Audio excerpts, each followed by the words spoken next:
Hello everybody and welcome back to Live Saturday Night.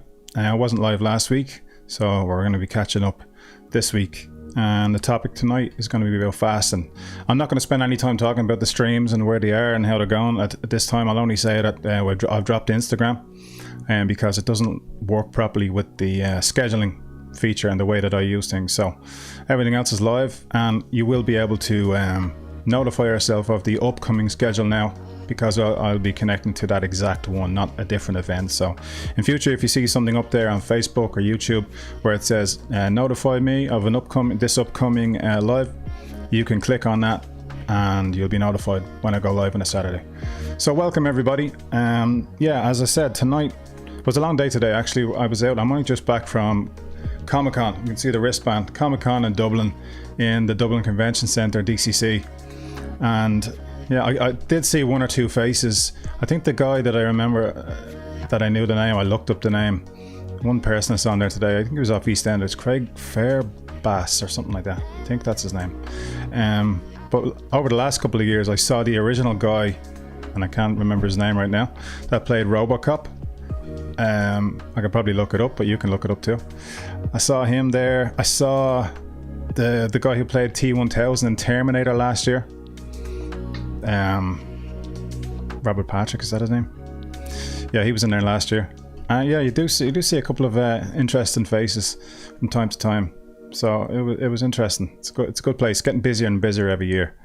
So yeah, that was good. So I have to take this Comic-Con wristband off in a little while. But yeah, tonight I wanted to talk about fasting. So over the last couple of years, I've been dabbling in it. Intermittent fasting has been a thing that maybe a bunch of you have heard about and people have tried. And I have too, and I've used apps and stuff. So I'm just going to talk a little bit about the intermittent side of fasting and what I've done. This is just my own experience. I'm not a medical professional in any way, shape or form. It's just my own anecdotal experience and how it works for me. So I've done intermittent fasting over the last couple of years, various times. I've gone from gaining weight over a 10-year period to losing it all over just under a year period, and moving house then and gaining almost all of it back, not quite all of it, but all of it back. And then recently I started using fasting again, but it does help you to kind of think about your relationship with food. And mine has always been one of pleasure, right? I used to eat all the time because I was just into it, just pleasurable. I like to eat. I love food. And when you're young, like I'm 44 now, I'll be 45 this year, but when you're young in your 20s and you're non-stop moving and training and out and going everywhere, walking, cycling, I was doing all sorts, your metabolism's super high in your 20s, and get away with so much more. But now you have to be a bit more conscious of what you do and what you eat. And so yeah, fasting has been one of the tools that I used over the last couple of years, and intermittent fasting was one of them. And there are a few ways to do it. Now you can look it up. It's not just fasting for the sake of like less calories when it comes to intermittent fasting. So that is a benefit and that is a side thing. But there's a thing called autophagy. Excuse me, I'm drinking all this fruit juice and it's like giving me gas. But yeah, autophagy is one of the main benefits and things from fasting. And so what does it mean to do intermittent fasting? And I've also done longer fasts, which I'll talk about in a bit, like 3-day. I think the longest I've done so far is 3-day. I did a 5-day fast last week, or this week, but kind of in a different way of doing things. So I'll talk to you what the difference was about that one. But this week I did, this last couple of weeks I did a little bit of fasting. So the intermittent fasting that I've used recently or over the last couple of years has been mostly 16-8, where you're skipping breakfast essentially. So skipping breakfast and then either having lunch, or in some cases you do another one called 1 meal a day, OMAD, where you would actually skip both and you have your dinner, so all your calories are in one dinner. And in a lot of cases, you can get all of your calories. Like some people will have the entire caloric budget that they're allowed, which would be, I don't know, somewhere between 2,000 and 2,500, depending on the person and getting them all in. In some cases, you'll probably fill up before you eat that, depending on which type of food you have. But it's been something really easy for me, really, really natural. It's something that's worked well. And for me, obviously exercise, diet and exercise, the food you eat, how much you eat is a big part of the whole thing. You have to tie it all together. But intermittent fasting has kind of helped in some way with that. So typically, I'm never hungry when I wake up. So it's just kind of natural for me to be able to do intermittent fasting where I skip the first meal of the day, breakfast. And to me, I was never really a big breakfast person. You know, when you wake up from your fast, which is your sleep, I wasn't really one wanting to jump up and grab a meal straight away. I could easily go to lunchtime, and then you start maybe thinking about food. But the process of when you become a little bit hungry and you go for a little bit longer, there's a thing called autophagy. And autophagy, if I move to the meaning, autophagy is a natural self-preservation mechanism whereby the body removes damaged or dysfunctional parts of a cell and recycles other parts towards cellular repair. Autophagy is the body's way of cleaning out damaged cells in order to regenerate newer, healthier cells. Auto means self and phagy means eat. So the literal meaning of autophagy is self-eating. And what it's doing is it's just removing old damaged parts from cells, misfolded proteins, other parts, and renewing them into healthy cells, rebuilding, using the parts to build healthy cells. And it's kind of restoring your body. So that's a huge benefit from fasting. So what I was doing was 16 hours of a fast, which included my sleep, and then 8-hour eating window. A few times I've changed that. I've actually changed to 1 meal a day a couple of times. It's called OMAD, OMAD, 1 meal a day. Or there's a few other names it's known by, the warrior diet. But 1 meal a day. And for me, I was just waiting until dinner. That's actually been quite easy as well. You do get used to that. And again, it's a tool. It's some people would take it as a lifestyle and something that you can do all the time. That they do. They just stick to it, and that's that. And then some people use it as a tool from time to time, depending on their own fitness goals and weight goals, whatever it is. But it's been kind of easy for me, and after you do kind of get used to that. And again, you don't have to be missing a huge amount of calories, but the whole premise of weight loss is you have to be in a calorie deficit. So you can't just do it and eat whatever you want, because if it's just simple numbers. If you eat over the number of calories that you actually require for a day, you're going to gain weight, and if you eat it in a deficit, you lose weight. Simple as that. And intermittent fasting just kind of helps a little bit towards being in a deficit, because you usually can't eat so much in that shortened window, in that restricted window or smaller eating window. So it's been something that's worked for me. Originally, I suppose when I say originally, when I was younger, I'm 6 foot height, and when I was younger, let's say when I was 17, before you start to kind of fill out and stuff, I was about, I think I was only 11 and a half stone at maybe 17, maybe even lighter than that, but 11 and a half. And then as I got a bit older, 18, 20, around 12 and a half, something like that. And kind of hung around that, somewhere in the 12 range through most of my 20s.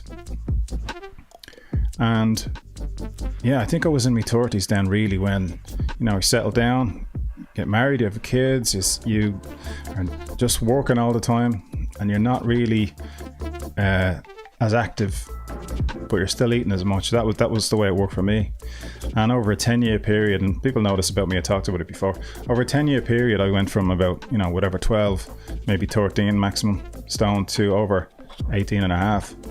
And it took me a couple of years then of consciously trying to walk a lot, do a lot of exercise, and watch what I was eating as much as possible, and some fasting as well. And I managed to get it down then to, I think I went all the way back down to 13 and a half.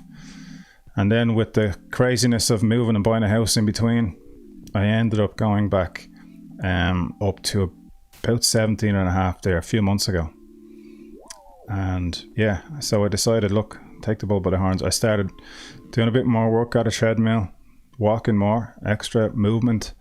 And then I got into some intermittent fasting, and that, again, that's one tool. But every so often I've found that it's useful to use another one, and that's prolonged fasting. Now, I know some people do stuff like the human body can go about 60 days without food, right? And use the reserves that are there in your fat stores. But for me, I've done 3-day fasts a few times before, and I've always found that to be the sweet spot, the right amount of hours for me, and it works well. And also afterwards, it makes you, the refeeding after the fast, which you have to be careful in doing it the right way, of course, with the right foods. But it's in that refeeding phase just after that a lot of magic happens, as far as I've read anyway. Again, you have to look it up, do your own research. But stem cell generation when you start refeeding increases and can be used to repair damaged parts of the body. So if you're feeling poorly or sick, or there's something going on in your health in any way, that can be a huge benefit with new stem cell regeneration just by fasting for, I think, 3 days is the kind of time frame, 3 to 5, but 3 days works. After 72 hours of fasting, what they say in the studies is that after 72 hours of fasting, your immune system has completely regenerated itself. So that's amazing if that's entirely what happens. I haven't been involved in those studies. I just read some of the details, but that's incredible if that's the case. And again, it can be a huge tool in your health and wellness toolkit.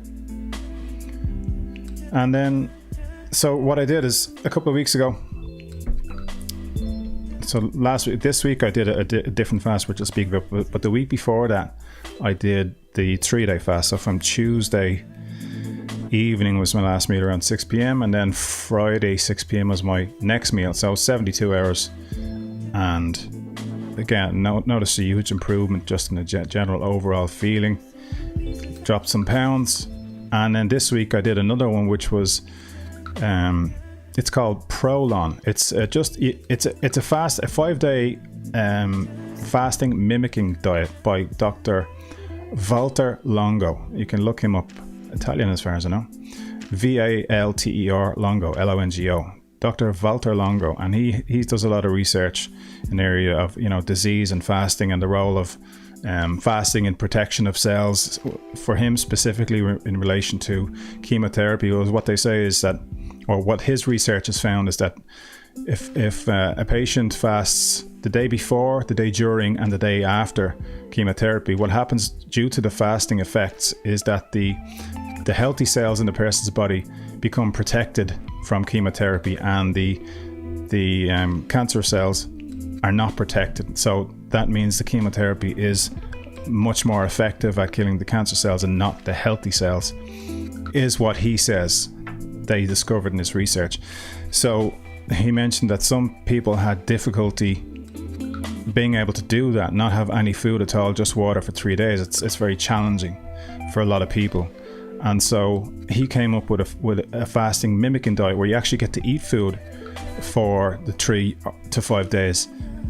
Now it's very, very particular, soups and some specific bars that you can eat, and olives and a couple of other things like that, but you do get to eat. And that mimics and has a lot of the same positive effects that that actual water fasting with no food whatsoever has. So it means that it's the benefit. It's like fasting with food, which is amazing. The same positive benefits are brought to bear because of the way that it's done, the science behind it. So I thought that was interesting, and I tried it this week, and yeah, I did the 4 days, and on the 5th day I didn't eat any of that food. I just decided at the end of it, I was done with the 5 days. I went and had a steak, a fillet steak for refeeding, because I just said, all right, I'm done, I want a real meal. And it worked for me. Once I was past the 3 to 4 day mark, I knew it was good. But I got to the 5th day and then went for a nice big fillet steak on the stone in a local place here, which is the best steak in the world as far as I'm concerned. And yeah, the benefits are incredible to what it can do to regenerate your body, your cells, your health, your brain. It's really something to look into. Fasting has always been there, and I think we forget that it's one of the major tools and the main tools in our arsenal that the body has to recover. We think we're always shoving food down our throats and thinking it's just like we never have a gap, and that's not the way things were. That's not the way that the human body was designed to work. Just constantly have food. It's like running an engine non-stop and expecting it to run well without giving it a break or servicing it or doing the right thing. And in essence, fasting for certain periods, whether it's only in the morning or morning and lunch or for a prolonged period once every 3 months, actually have huge beneficial effect. That's like servicing the body and allowing the body to recover and recuperate. And we are constantly shoving food down your throat. First of all, you tend to overeat in calories and it gets stored around the gut, which has happened to me, of course, because I work in software, so I'm sitting down nearly all day on meetings, on calls, and trying to work out problems. You're in a chair, you're on a computer screen. So I've actually taken to installing a home gym here now. So at the back of the house, I've put in a home gym with all the things I need. I've got a sauna going in, got a cold plunge that I have to actually set up. But I do cold showers every day as well because of the benefits of cold showers and cold exposure for heat or for cold shock proteins, and then sauna, the huge beneficial effects of hot sauna on or steam room, but sauna on heat shock proteins. So both have like massive positive effects in the body. But I'm putting it all out there because we moved from where we were originally in Dublin to County Meath, and gyms aren't as close, facilities aren't as amenities aren't as close for us. So I decided, what closer than your own back garden? And it's something of what I've wanted for years is my own gym. And so now I have it and I've no excuse. So if I don't do it there, I'm never going to do it. But so the 3-day fast I did the week before, and then the 5-day fasting mimicking diet that I did this week, I was feeling slightly under the weather. My wife had the flu, colds going around, the usual bits and pieces, but I managed to get through those two things, the prolonged 72-hour fast and the fasting mimicking diet for 5 days. And I think recently, like I said, about 3 months ago, I had gone back up to about 17.5 stone. You can do your own conversions, because I don't know what that is in kilos or pounds. I kind of roughly do, but 17.5 stone. And then slowly over the last few months, and with the help of those two fasts that I did, I dropped it down and I'm around 14.5. So that's 3 stone down in around the 3 months. And I don't know how much it was all recently, probably with those two fasts. I'd say it could have been up to 1 stone with the two fasts over a 2-week period. So you can lose a lot of water weight, of course. It's not all fat that you lose. But muscle seems to be maintained, and it's actually good to work out for me. I went and still did some exercise during the fasting, even with the prolonged fast, that was just water. And I was able to do that so that, I still had something on me, a bit of muscle there, but it worked fine. The energy was high, the energy was good, and I didn't have any major issue. The body can run well on ketones. So everybody, I don't know if everybody knows, but a lot of people have heard about keto and ketogenesis.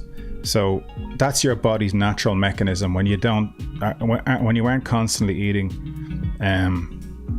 glucose, carbs, sugar, all that stuff, which is highly inflammatory and causes inflammation and pain in the body to a huge degree, and is linked to the diabetes, of course, high sugar diets. But for things that are less high sugar, again, I've heard the term that there's no such thing as an essential carbohydrate, but there are essential amino acids and there are essential fats. So, they're the two things that are important. So getting those in and less of the high sugar that spikes insulin is very beneficial for lowering inflammation and reducing, visceral body fat and body fat in general. And for me, it has actually done that. So after now I've switched over, I'm trying to keep as much as possible. Besides this fruit juice, which I had today, it's not really keto friendly. I would say there's lots of sugars in fruit, but you don't have to be the strictest person in the world. You're allowed to just do the odd thing, have a drink once in a while, and then switch back to what you're doing as your general approach if it works for you. And for me, a kind of keto focused approach tends to work. It makes you feel full, like for example having a steak or having fish, high fat fish like salmon, and lots of veg, broccoli, cauliflower, green beans, cabbage, whatever, lots of veg. And I'm not normally a meat and veg person. I'd love to have potatoes and all the carb stuff as well, and pasta and bread, but that's all the stuff that tends to just, I notice I feel crap, I feel like shit, and I pack on loads of weight. So when I remove them, I feel better, I have more energy, better results when I'm working out, and I drop, you drop body fat, you drop fat pounds from around the waist, and it tends to work well. So that's the approach I'm taking most of the time when I'm trying to drop a few pounds or reduce the weight, because really for someone at 6 foot, I think I should be sitting around somewhere in that 12 range again. I think 180 pounds. So if I'm about 14 and a half now, I think that's 203 pounds, and I should be around 183. So maybe another 20 to go. Stone and a bit, stone and a half. 183, 182 is something like where I should be. So somewhere around that 12 something, between 12 and 13, I think is a good place to aim for. And for me, it's all about feeling better, feeling good, feeling healthy and energetic. It's not just about like, oh, look at me, I know I look great and I'm skinny, or that's not even it's not about that at all for me. It's about how you feel. If you feel good and healthy and well in yourself, you can just have a better day. You can get a lot more done. You can enjoy what you're doing.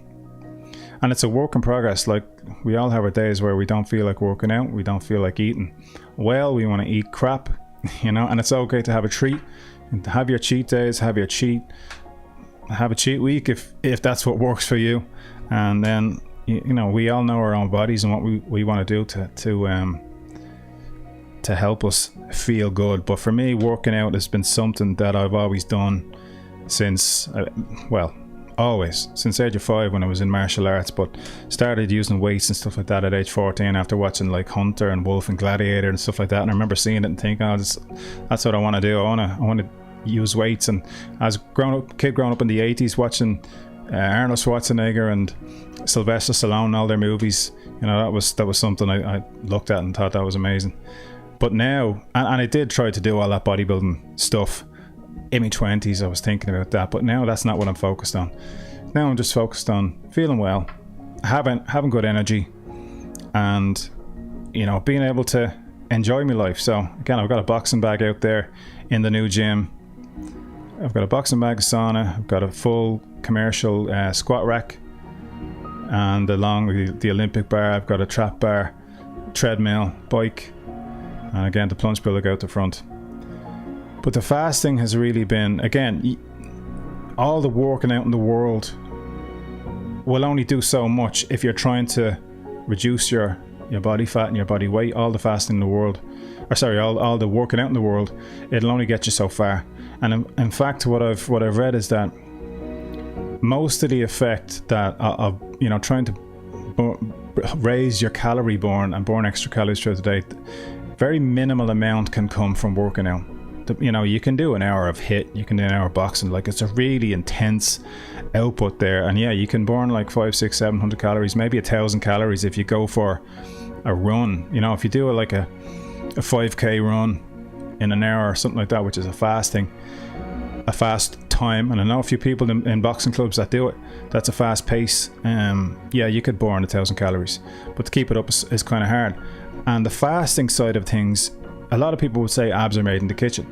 I think the intermittent fasting, for somebody that they just want to do one simple thing and start somewhere very, very simply, that would be, to me, look at intermittent fasting. Look at the very bare minimum, skipping one meal and see how it works for you. There are lots of apps you can download. I think the one that I had used for a while was called Fastic, Fastic. And it has a timer, and it gives you advice and guidance and pointers and stuff. And Fastic worked for me for a long time. A few of my family were using it and had good results. And it just it gives you information on it, some of the key info behind how it works, and just guides you through the process. So for me, and I switch back and forth sometimes. So you've got 16-8 which is 16 hours of fasting. And again, that included my sleep. So let's say you go to bed at 12, for example, at midnight. Then by 12 p.m., you've done 12 hours. And all you need is another 4. Or if you stopped eating at 8 in the evening, 8 p.m., your fasting is done at 12 the next day, so you can have lunch. All you have to skip is breakfast. So you can make it work for you. And I think that's the simplest version of the fasting that has worked. Just it naturally then just reduces calories and is a huge and massive tool in your ability then to get your body weight in check and, you know, meet those goals that you've maybe set for yourself, or if you just want to feel better because of the cell regeneration and renewal effects, the autophagy that happens there. That's another great way to do it. There's some other people, I know, athletes and stuff and more extreme, that do the 1 meal a day. There's tech people and Silicon Valley entrepreneurs like Jack Dorsey, the previous Twitter CEO, that he famously does 1 meal a day. There's quite a lot of people. If you look up 1 meal a day and OMAD, intermittent fasting, you'll see how many people are actually doing that. And funnily enough, it's not that hard if you get used to the schedule of it. It's the most extreme version of intermittent fasting. It's probably the most challenging version of intermittent fasting, I would say. But it's also, if you can do it, the results can be amazing. It can be a lifestyle that you just adapt to, that you find works really well for you. And I think it works well. It fits into what humans were designed to do. Our fat storage mechanism was there because we had long periods of time where we weren't able to ingest food, so we had to go 3 or 4 or 5 days without it, and our bodies would switch over to ketones, and our brain would run on ketones, ketone bodies, and it's natural. And the body regenerated in that period, and when you refed, your body got stronger from the refeeding process and the stem cell regeneration or generation that then renewed the body. But nowadays, with the convenience eating that we have, food on hand all the time, it's too much. I think it's too much for our system. For me personally, I eat too much. I feel like shit. And it's not as noticeable when you're young, but when you start to get, into, when would I say it was a real thing? Probably in my 40s that I was more aware of it. Maybe some people notice it earlier, or if you have digestive issues, you've got any kind of problem with IBS, IBD, constantly overloading the system with lots of stuff can be a problem. And I'm going to talk a little bit more about something else related to this next time, which would be genetics. And I have actually I was interested in genetics influence on what I spoke about last week, anxiety. And it can be something to do with a genetic predisposition that you have that can be worked upon based on, through supplementation and stuff. And I think I have it here. I ordered this, and I think I told you last week it's through Najura, but there's a company. So I ordered this, and basically, I think you can do it as a cheek swab, but this one is like a finger, a lancet that gets a drop of blood. You send it back, and you find out which part of your DNA has an inability to process certain things or cause certain things. So that's what I'm going to do this week. I'm going to send it back and find out if I have a specific one, which I spoke about, what's called the MTHFR gene, and that would mean an inability for me to use folic acid, and I would have to then switch to folate. And if you can't process folic acid and you have an abundance of folic acid and too much folic acid from food, which it seems to be in every fortified food, it means then you can have a huge spike in catecholamines, which would be dopamine, norepinephrine, epinephrine, and that can result in anxiety. But then supplementing with the correct version, which is methylcobalamin, methylfolate, so a methylated version of folic acid, which is methylfolate, can then reduce those catecholamines and those dopamine. It can allow your body to process those fight or flight neurotransmitters properly, so that you have a normal baseline of a fear response and the fight or flight response, not an exaggerated one like I sometimes have. So I'll talk about that, and I'm going to do the test, and I'll talk about the results when they come back, and I'll see if it lines up with my theory on why it sometimes was a thing for me, or is a thing for me. So yeah, more on that next time. funnily enough, I just spotted the book. I picked that up last week. I'm always like grabbing books on the side. I picked up Arnie's. I saw it in Easton's there. Good man, Arnie. I watched this. Did you watch this thing on Netflix there a while ago? The 3-part thing on Netflix is really good. Gotta love Arnie. Yeah, I picked that up. Be useful. 7 tools for life. Arnold Schwarzenegger. So I'm gonna have a read of that and see. I need to. I'm picking up too many books. I'm not reading them quick enough, and I need to start adding some notes inside of this, little post-its and stuff, and taking them out, bringing them on here and talking about them. But fasting's what we're sticking to this week. So, yeah, I would recommend if you're someone that's interested in finding out more about this, just Google intermittent fasting. That's the simplest thing. And if again, some people are morning people. I would say I'm a night owl. If you're a morning person, you probably love your breakfast. So then it would make more sense to have breakfast, maybe skip lunch and wait for dinner.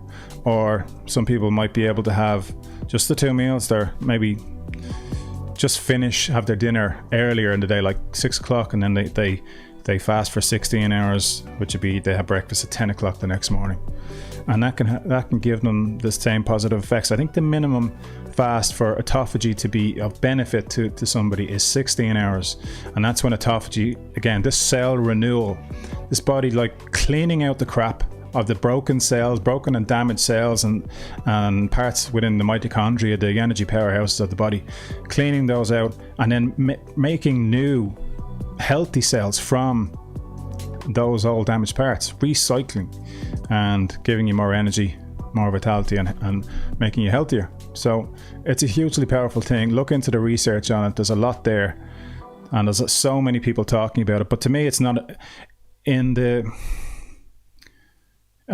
terms of evolution. We've evolved to live this way. It's only in the last 100 years with the Industrial Revolution and agriculture where we have food so abundantly available. I know medicine and our health systems and all these extra things, of course, are enabling us to live longer and do better. But I think the ways of allowing your body to do what it does naturally as well, through autophagy, through resetting itself sometimes with fasting, it's been a part of religions and all for so long. And I know there's probably lots of people that have experience with it because of that.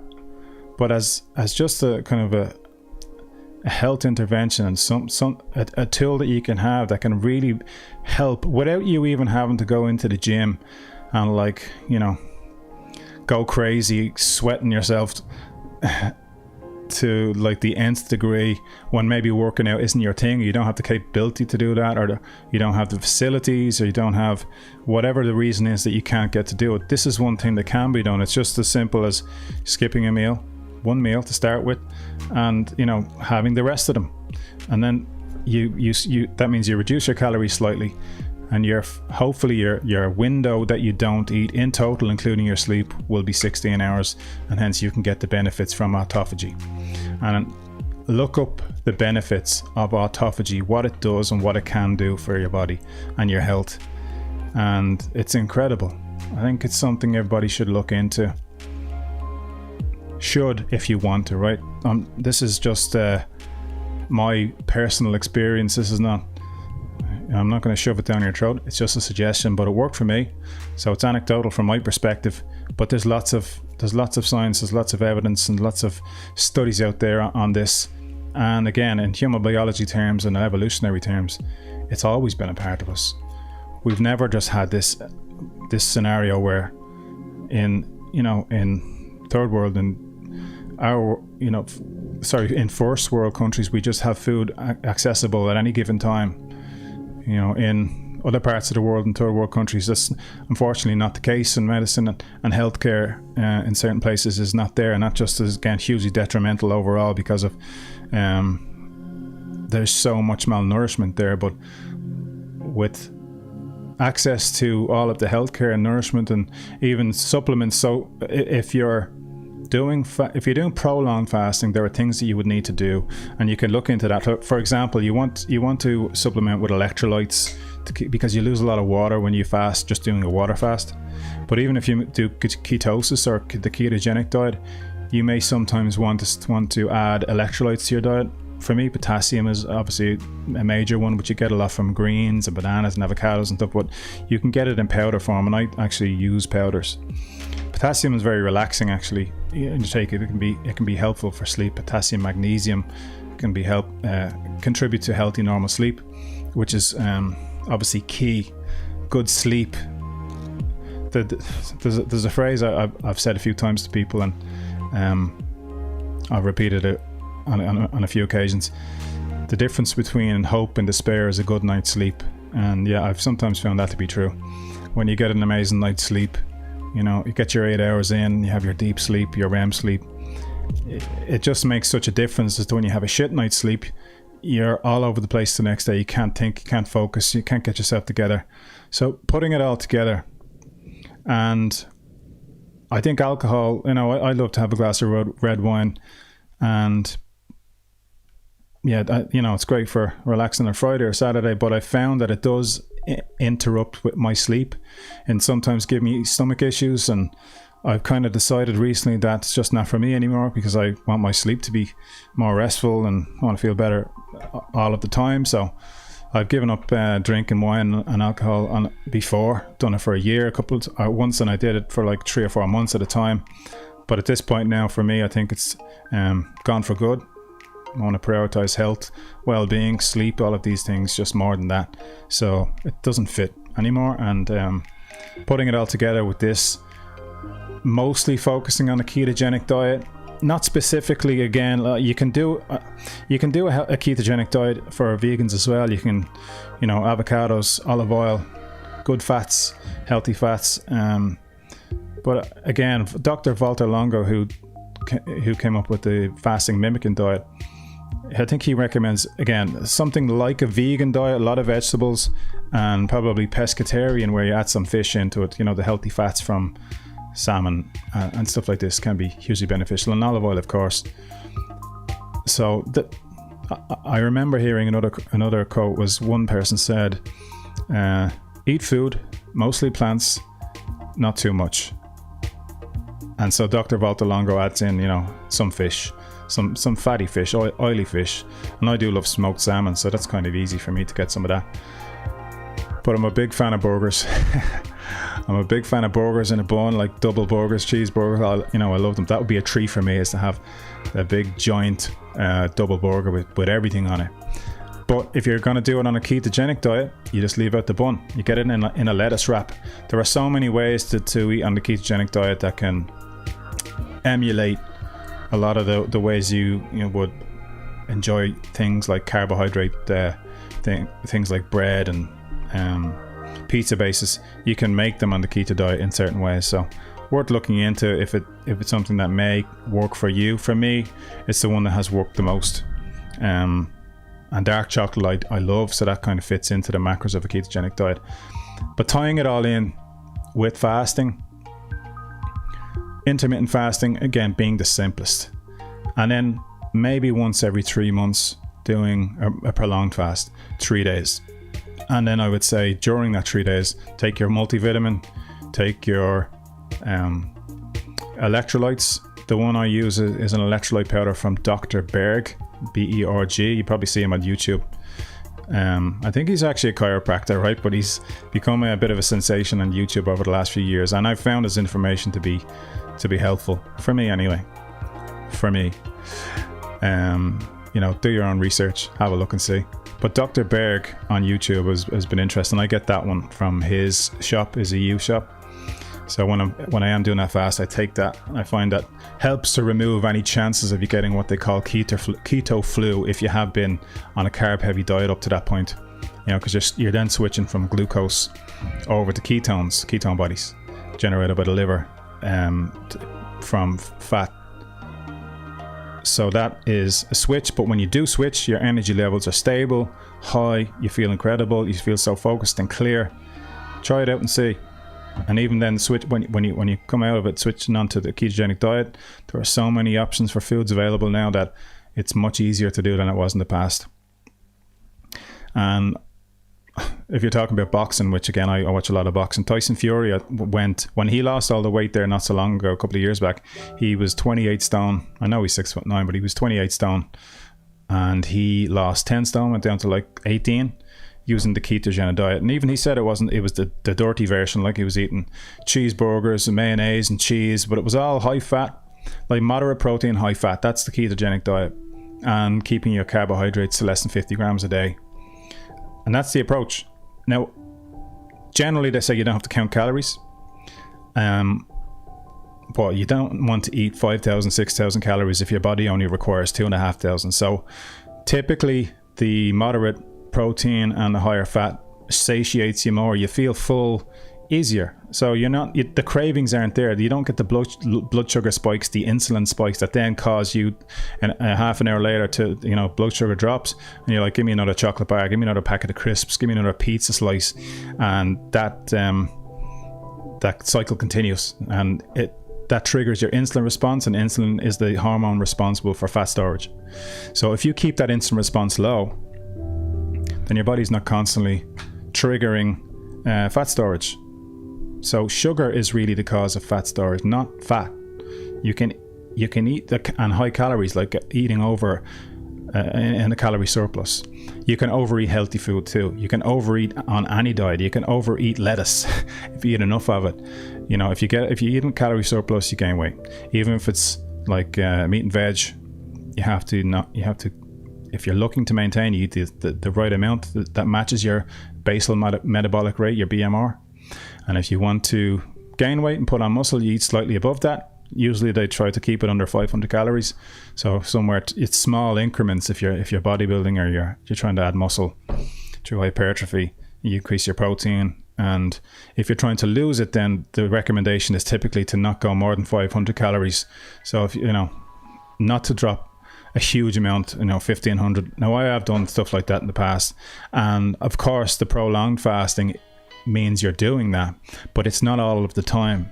It's allowing your body to do what evolution designed it to do, and what you've evolved to do is to reset, clear out the old, regenerate the new cells, and use up and burn off that visceral fat that you've built up, that storage that you've built up for times of less abundance, according to what your body knows. It doesn't realize that you've got food on every corner, food everywhere. There's no shortage in this country and in first world countries. You've got an abundance of it everywhere. I know that's not the case globally. I'm not going to get into political conversation on this, but just as the evolutionary biological mechanisms that are in place there, having access to food every minute of the day is not beneficial, and fasting is a huge part of many cultures around the world, and for very good reason. And meditation kind of comes into that fact because of the clarity and the calmness of mind that it can promote. And I think the ketogenic diet can supplement that very well. So something to consider if you are on that journey, or if it is something that you're trying to do. I've found it to be the easiest path for me, as somebody who loves food and loves chocolate, loves sweets, loves crisps, pizzas, all of that crap, because your body is designed to look for it. That's the whole thing about fat storage. Because of in the past times of scarcity, your body is designed to seek out those things, those high sugar things that we can store. So that's why it tastes so good. And that's why candy companies or sweet companies, hijack kids' brains with this, because that pleasure, that dopamine hit is so intense that they seek it all the time. And as a kid, I was the same. I just wanted sugar all the time. And it's hijacking your dopamine reward pathway, your dopamine reward system. And that's all you want. Now, in nature, if we were hunter-gatherers again and out foraging, that kind of artificial sugar wouldn't be available. You might get it in honey. You might get it in the fruit off trees, strawberries and things like this. And again, you can store that and it gives you some glucose, but it wouldn't be what you'd have all of the time. So it's a mechanism that we've abused and overused because of the industrial revolution, the agriculture available to us. in the last 100, 200 years, specifically, in the last 100 years. And, I think it's been the cause, or is likely to be the cause, of so many diseases that people are suffering with today. And they say a lot of disease begins in the gut, and your intestine, in the digestive system and the immune system. Giving it a break sometimes to recover can be profound. So I would encourage everybody to, if you wish, if you're so inclined, to look into it. Intermittent fasting, at its simplest, is skipping one meal a day. And if you're more hardcore than that, which I'm quite extreme sometimes, I tend to always try the most extreme version, but not always. But finding balance is key. Finding what works for you is key. So intermittent fasting, maybe skipping breakfast, or maybe even skipping dinner, and you have breakfast and lunch, whatever your own body type or circadian rhythm, sleeping schedule, morning or evening person, morning or night person is for you. There'll be a version that works better for you. And yeah, I would say a resource that I would recommend having a look at when it comes to ketosis, ketogenic diets, and fasting would be Dr. Berg. And yeah, look him up. Berg, like iceberg. Dr. Berg. He's on YouTube. You'll find him quite easily. I think he's got like 11 or 12 million subscribers, so quite popular. And a lot of great information, probably more on there than I've given tonight, and more in depth. So yeah, look him up. If any of that can help you at all, I'd be interested to know what or if you've experienced it already and you've done lots of this, I'd be interested to know what your results have been, what your experience of it has been, and how it might have worked for you. So let me know wherever you're watching this. Not on Instagram, because we're not live on Instagram anymore, because they won't doesn't work with my system properly anymore. But wherever else you're watching this, let me know what your experience of it was, because I've messed around with it. Well, I've done it quite seriously a few times, and now recently I'm doing it more into the ketogenic side of things as much as I can, and allowing yourself to have the odd time here and there where you do have a treat, and then you just switch back to it. You don't kick yourself in the head. You don't beat yourself up because you had a packet of crisps. You just have that packet of crisps and then say, all right, back to what I want to do here. Remember me goals, and have that packet of crisps, move on, and get back to what I want to do. Remember what I've set out to achieve. And you go from there. Just do it as, be human. Allow yourself the little speed bumps in between. But remember your main goal, and you'll get there if it is something that's on the cards for you that you want to achieve, right? That you've set for yourself. I've just wanted to come on tonight and say it's been hugely helpful for me. In the last 3 months, I've dropped 3 stone, and that's the second time I've done it. And I would say walking is a great thing, because most of the calories I was making this point earlier on this live, I didn't make it. I meant to say is most of the calories from movement that you'll actually be able to increase how many you burn a day won't be from exercise in the gym. They'll be from NEAT, non-exercise activity thermogenesis. So things like walking and just your movement, general moving around, walking around the house, getting your steps in, that has a huge contributor to the amount of calories you burn. So if you're trying to make a difference in this, for me it was just like walking more, eating less. But the ketogenic diet and the intermittent fasting, like skipping a meal or two and then having your calories in a time restricted feeding window, that was what worked, and that's what has worked again recently. So it may be something that'll work for you too. I'd encourage you to go and have a look at it, but look it up, intermittent fasting, on Dr. Berg's channel, and he has stuff on prolonged fasting. And again, that's really anything over 48 hours, 2 or 3 days and longer. People do 21 days, and again, as I said, humans can do up to over 60 days, just water.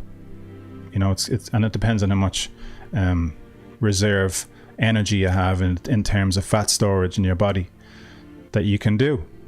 And with supplements, like I said, electrolytes, multivitamins, and doing it the right way, things like bone broth that you can have, which is great for electrolytes, and other things like collagen during a fast, you can really still feel great.